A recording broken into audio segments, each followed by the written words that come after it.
தென்னாடுடைய சிவனே போற்றி, எந்நாட்டவர்க்கும் இறைவா போற்றி. அனைத்து தமிழ் உள்ளங்களுக்கும் கனிவான வணக்கங்கள்.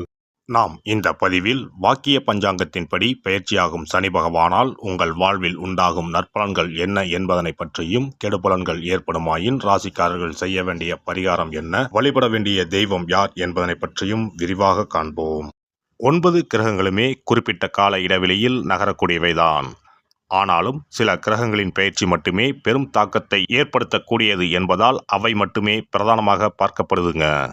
அந்த வகையில் இந்த விசுவாச வருஷத்தில் வாக்கிய பஞ்சாங்கத்தின்படி சனி பகவான் மாசி மாதம் 22ஆம் தேதி, அதாவது 6/3/2026 அன்று வெள்ளிக்கிழமை, பூரட்டாதி நட்சத்திரம் 3ஆம் பாதம் கும்பராசியில் இருந்து புரட்டாதி நட்சத்திரம் 4ஆம் பாதம் மீனராசிக்கு காலை 8:26 மணிக்கு பயிற்சி ஆகிறாருங்க.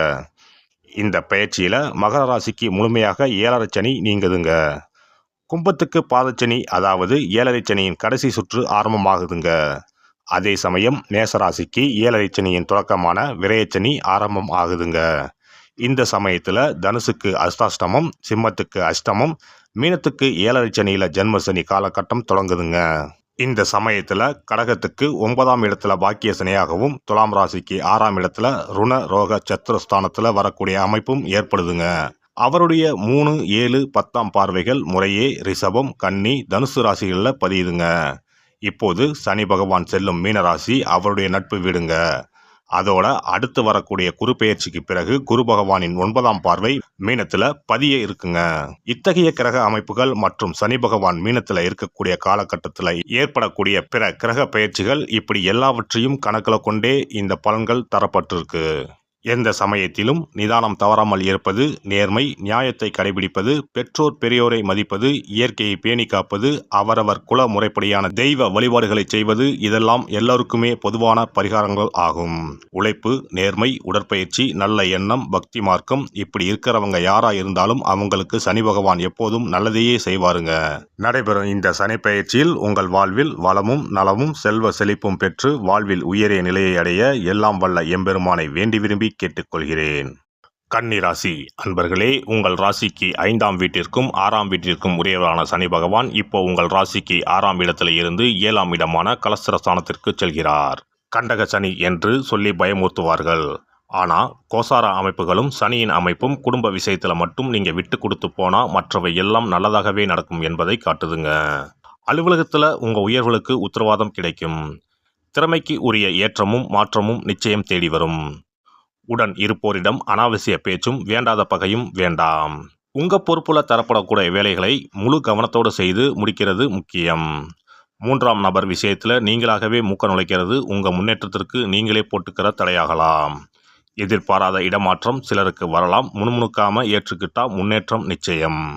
மனையில் மகிழ்ச்சி நிறைஞ்சாலும் குறைஞ்சாலும் அது உங்கள் செயல்களால் தான். சுபகாரிய தடைகள் முழுமையான முயற்சிகளாலே ஈடேறும். ஆண் பெண் நட்பு எல்லைக்கோடு இல்லைன்னா வாழ்க்கையில் தொல்லைக்கோடு பதிஞ்சிடலாம். இது அவசியமானு யோசிங்க. வீடு வாகன யோகம் வரக்கூடும். அந்த சமயத்தில் பத்திரங்களை கவனமாக படிக்கிறது தான் சொத்துக்கு பத்திரமாக இருக்கும். பெரியவங்க உடல்நலத்தில் அக்கறை அவசியம். செய்யும் தொழிலில் தளராத முயற்சிகள் இருந்தால் வளர்ச்சி ஏற்பட தொடங்கும். புதிய முதலீடுகள் எதையும் குடும்பத்தினர் ஆலோசனை கேட்காமல் செய்ய வேண்டாம். பங்கு வர்த்தகத்தில் அதீத முதலீடு ஆபத்து. அரசுக்கு செலுத்த வேண்டிய வரிகள், கடன்களை முழுமையாக செலுத்துகிறது நல்லது. அரசியல் துறையினர் நிதானமாகவும் பொறுப்பு உணர்ந்தும் செயல்பட்டால் உயர்வுகள் நிலைக்கும். 3ஆம் நபர் பேச்சை கேட்கிறதும் மேலிடத்தை குறை சொல்றதும் கூடவே கூடாது. இடமாற்றம் வந்தால் மறுக்காம ஏற்றுக்கொள்ளுங்கள், அதுதான் நல்லது. பொறுமையாக இருக்கும் பெண்களுக்கு பெருமையும் புகழும் பரிசாக கிடைக்கும். வாழ்க்கை துணையுடன் மனவிட்டு பேசுங்கள், வாரிசுகளால் பெருமை சேரும். கல்யாணத்துக்காக காத்திருக்கவங்களுக்கு தேவையற்ற மனக்குழப்பங்களை தவிர்க்கணும். மகப்பேறு விஷயத்தில் மருத்துவர்கள் அறிவுரையை அவசியம் கேளுங்கள். மாணவர்கள் அன்றன்றைய பாடங்களை அன்றன்றே படிக்க வேண்டும். சோம்பல் கூடவே கூடாது. வயதில் பெரியவங்க வார்த்தைகளுக்கு மதிப்பு கொடுங்க. கலை படைப்பு துறையினருக்கு பலகாலத்து கனவுகள் நனவாகும். வரட்டு கௌரவத்தை தவிர்த்தா வளர்ச்சி சீராக இருக்கும். பயண பாதையில் கவனச்சிதறல் கூடவே கூடாது. வாகன பழுது சிறிதாக இருந்தாலும் உடனடியாக சீர் செய்து கொள்ளுங்கள். தலைவலி, கழுத்து, முதுகு, தோள்பட்டை, அடிவயிறு உபாதைகள் வரலாம். உணவை முறைப்படுத்துங்கள். இந்த சனி பெயர்ச்சி காலகட்டத்தில் ஒரு முறை மேல்மலையனூர் சென்று அங்காளம்மனை வழங்குங்கள். இஷ்டமனை ஞாயிற்றுக்கிழமையில் வணங்குங்கள், உங்கள் வாழ்க்கை ஒளிமயமாகும். சிறப்பு தொகுப்பு: சனி பெயர்ச்சியால் ஏற்படும் பாதிப்புகளை சரி செய்யும் சக்திமிக்க 10 பரிகாரங்கள். சனி பகவானுக்கு உரிய சனிக்கிழமைகளில் விரதம் இருந்து அவரை வழிபடுவது மகத்தான பரிகாரமாகும். இந்த விரதத்தில் மதியம் ஒருவேளை மட்டும் உணவு உட்கொள்ள வேண்டும். இயலாதவர்கள் பழம் மற்றும் எளிய உணவுகளை ஏற்கலாம். சனிக்கிழமை அன்று காலையும் மாலையும் குளித்து சனி பகவானை தொழ வேண்டும். மாலை நேரத்தில் சூரிய அஸ்தமனம் அடைந்த பிறகு சிவாலயம் சென்று வழிபட வேண்டும்.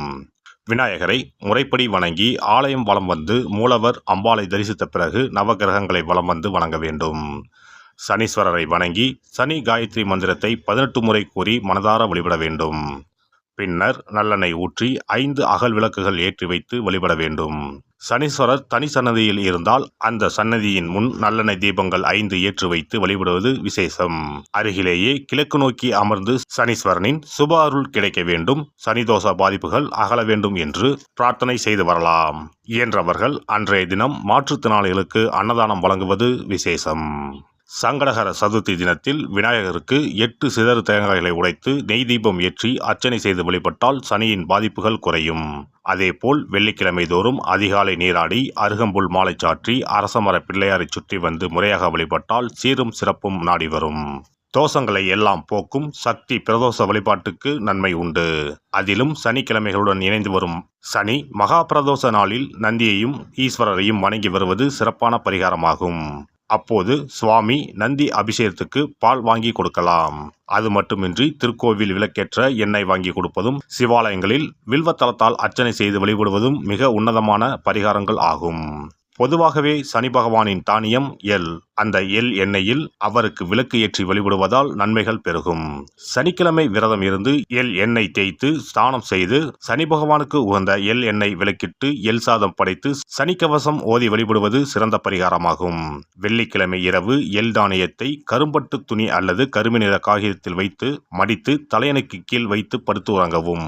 மறுநாள் காலையில் எள் எண்ணெய் தேய்த்து குளித்து முதல் நாள் மடித்து வைத்த எள்ளை வடித்த சாதத்தோடு கலந்து நைவேத்தியம் செய்து காக்கைக்கு வழங்க நன்மைகள் ஏற்படும்.